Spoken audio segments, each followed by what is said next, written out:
evening. Here is top news newsletter, starting with the headlines. Syrian army units strike hard on terrorists in several provinces. Turkey's transgression into Syria's territory proves the connection with ISIS. Netanyahu, Iran opens third front against Israel and Jordan. 2 dens for terrorists were destroyed by an army unit in Taftana's northern west of Idlib province. All terrorists inside the dens were killed and their weapons were destroyed. In the southern countryside of Idlib, an army unit raided gatherings of terrorists in Tamaniya's village, in Marrat al-Noman area, and in Tal Jafar, leaving many terrorists dead and several of their vehicles destroyed. More members of terrorist organizations were killed and others wounded in Kinfara, a village in Jabal al-Zawiya area. In the eastern countryside, army operations continued against dens of Jabhat al-Nusra and so-called Ahrar al-Sham terrorist organization in Abu al-Dhuhur area. The operation resulted in the killing of many terrorists and destruction of the numbers of their vehicles in Tal Salma, Amjrin, al-Hamidiyya, and Abu al-Dhuhur. The army units targeted terrorist positions and concentrations in Douma and Aliyah farms, destroying planes to manufacture explosive devices and weapons cached, and killing over 20 terrorists. Other units clashed with the terrorists in Erbil, Zibdin, Marzul Sultan, and Jobar, killing scores of them and destroying their weapons and ammunition. Army targeted terrorist hideouts in Saisa and Zibdin, Zabadani, and killed and injured a number of terrorists. Army units targeted with intensive firepower dens of Jabhat al-Nusra and other terrorist organizations in northern countryside of Latakia, killing a large number of the terrorists, one of them a rocket expert of Turkish nationality. The army's operations were focused on the hideouts of Jabhat al-Nusra in Al-Ido and in our village, where many terrorists were left killed and wounded, and their weapons and ammunition destroyed.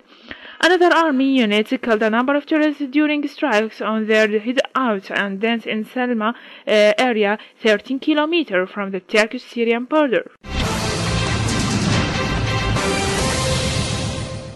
In Daraa countryside, army units also destroyed several vehicles belonging to terrorist organizations in Al-Harra town and targeted terrorist dens and gatherings with intensive power in the northern part on Kafr Shams and Tel Antar and Zimrin town, killing a large number of them and destroying their ammo and weaponry. An army unit foiled terrorist attempt to infiltrate northwestern side of Zimrin village in Daraa countryside and eliminated all of the terrorists there.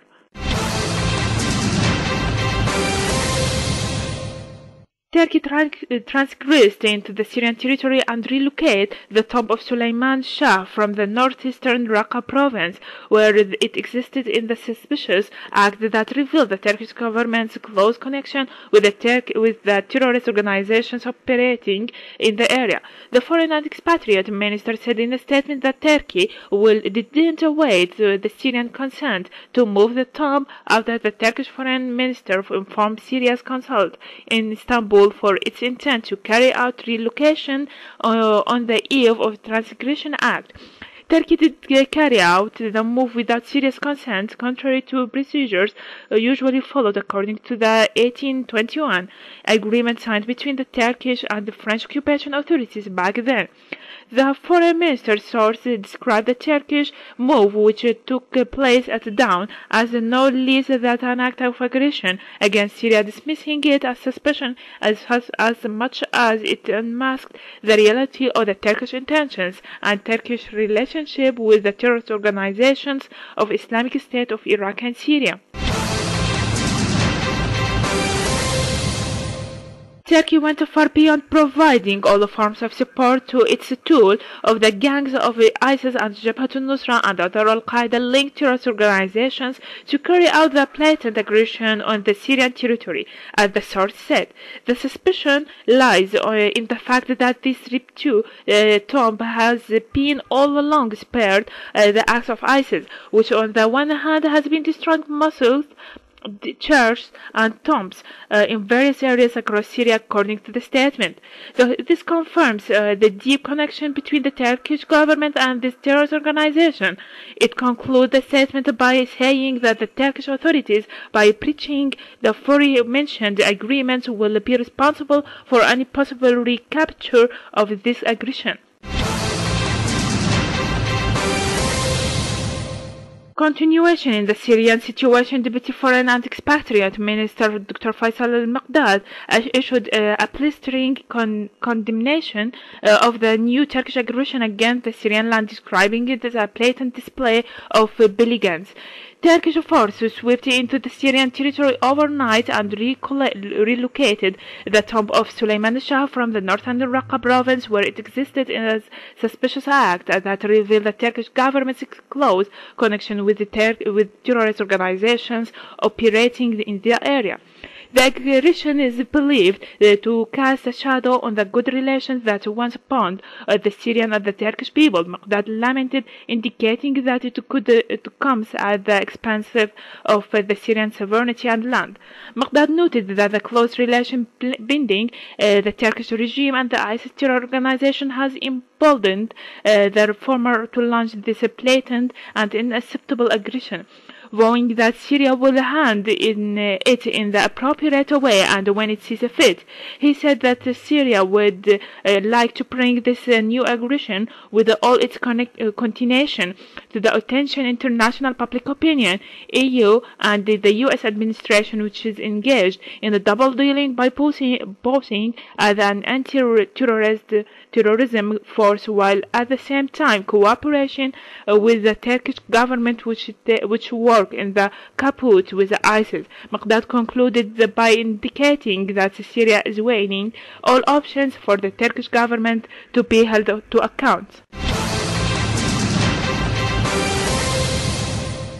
Iran is seeking to open a third front against the Zionist entity using Hezbollah fighters on the Syrian Golan Heights, the Zionist Prime Minister Benjamin Netanyahu said.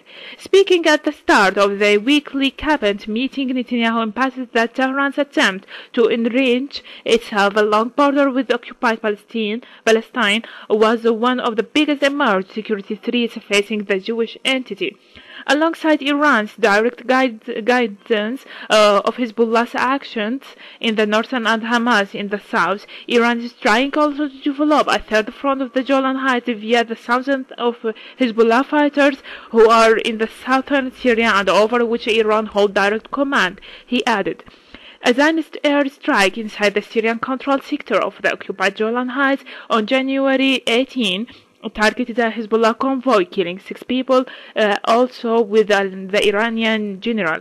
Netanyahu was still fuming over the ongoing talks between Iran and the international community about the nuclear agreement. U.S. Secretary of State John Kerry arrived in Geneva for renewed talk with the Iranian counterpart on Tehran's nuclear program after warning significant gaps remain ahead of a key deadline. In Iraq, the Islamic State extremist group has burned more than 100,000 books, including rare and important manuscripts, across the part of the Anbar region in the Iraq they control. The director of Mosul's public library said in a statement that a library in the Fasilia area east of Mosul was bombed by ISIS on Saturday. ISIS has been notorious by ransacking libraries and destroying books. UNESCO expressed its alarm at the beginning of February over reports of a massive destruction of books in Mosul. That's all for today. Thanks for joining us. I'm Inas Ahmad. Good night.